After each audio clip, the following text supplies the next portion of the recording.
Señal directa.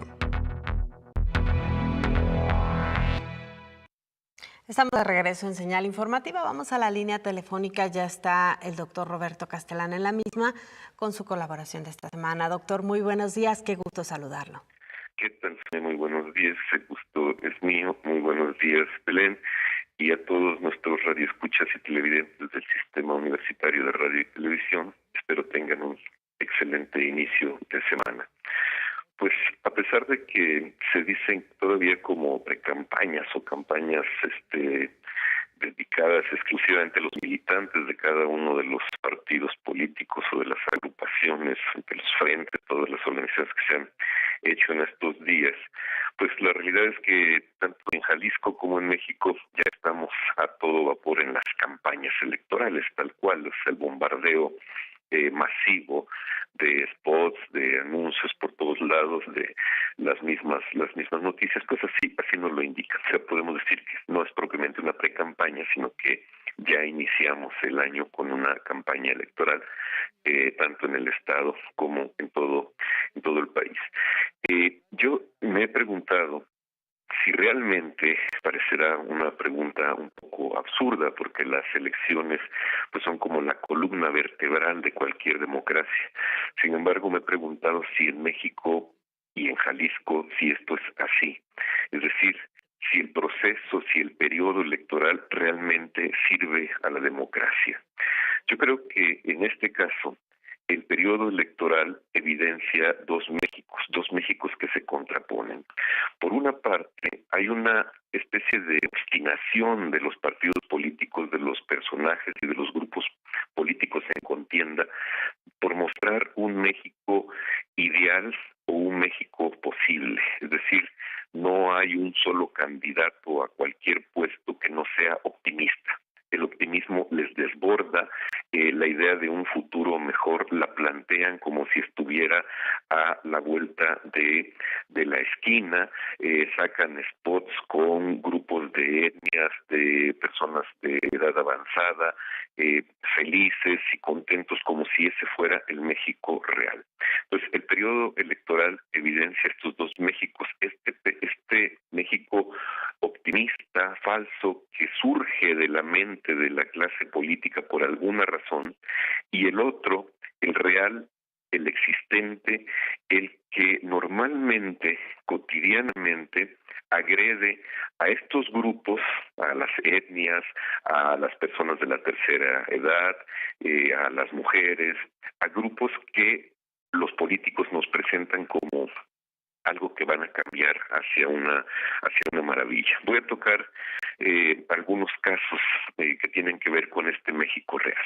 El día de ayer simplemente fue detenida la candidata, la vocera de Marichuy, que es vocera del Consejo Indígena de Gobierno. Fue detenida mientras hacía campaña en Michoacán por aparentemente miembros del crimen organizado. No se sabe.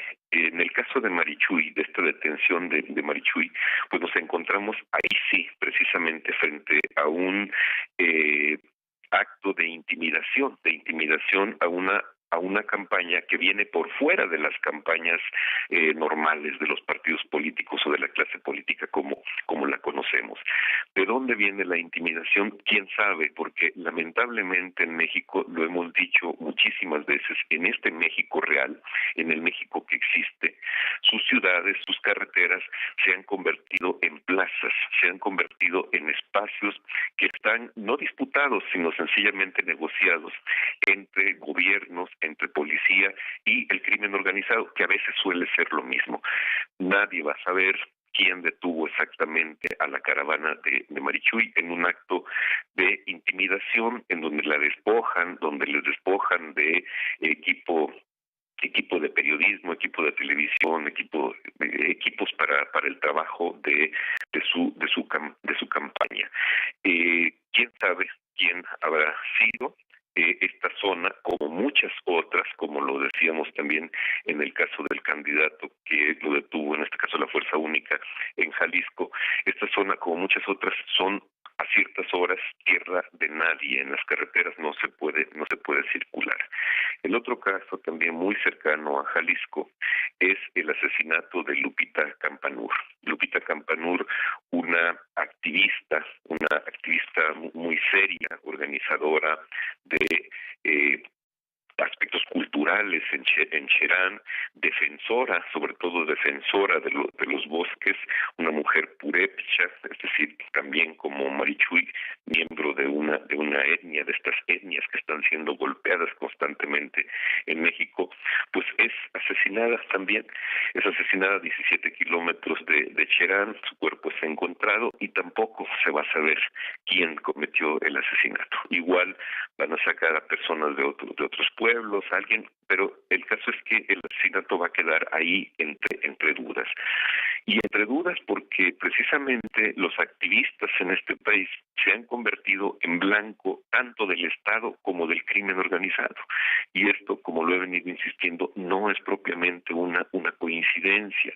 Curiosamente, los blancos son los mismos porque estos activistas normalmente pertenecientes a etnias de comunidades indígenas de determinadas regiones, pues molestan a las actividades del Estado, que protege actividades de particulares, y molestan también a las actividades de los grupos del crimen organizado. Hay que recordar que en Jalisco hay un crimen doble de los hermanos Miguel y Agustín Vázquez Torres, también defensores de su comunidad, y que tampoco se va a saber quién está detrás de estos crímenes. También en Jalisco tenemos la desaparición desde hace ya más de 5 años del líder náhuatl, Celedonio Monroy, férreo opositor a la minera Peña Colorada. ¿Qué quiero decir con esto? Que son estas comunidades,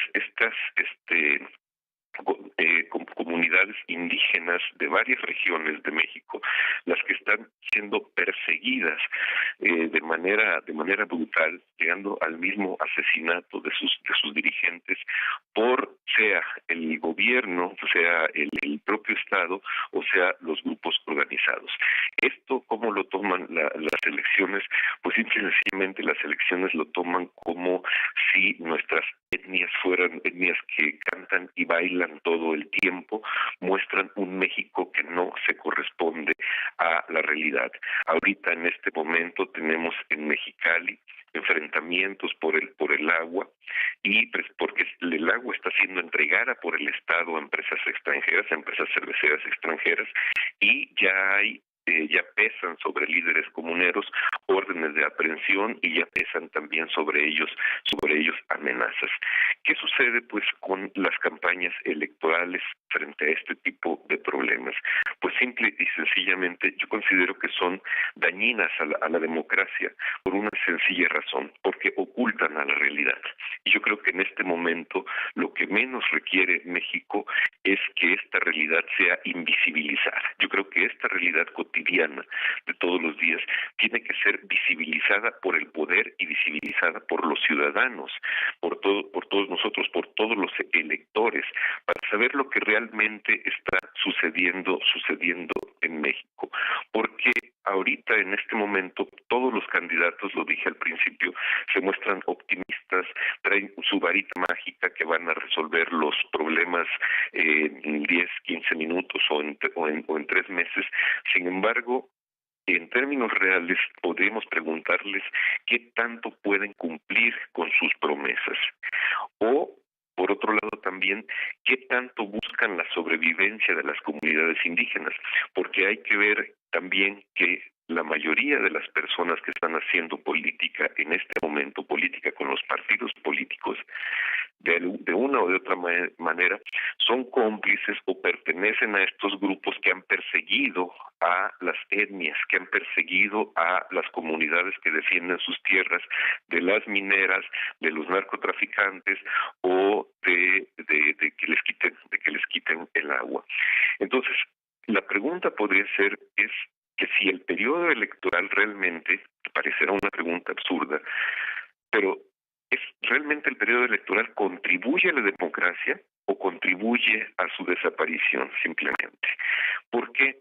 Porque creo que la forma en que se está presentando el actual periodo electoral con este enorme derroche de recursos, lo único que está buscando es crear un tipo de Estado que simple y sencillamente no necesite la democracia, es decir, no necesite de la expresión real de los ciudadanos, sino que necesite de procesos de simulación como este periodo electoral para un mayor control de estos ciudadanos. Yo no creo que la forma en que se esté llevando actualmente el periodo electoral, que estas complicidades entre grupos de poder político sirva para nada a la democracia de los ciudadanos. Yo creo que la democracia hay que buscarla en la defensa real de los ciudadanos y no en la simulación de un México que simple y sencillamente no existe y por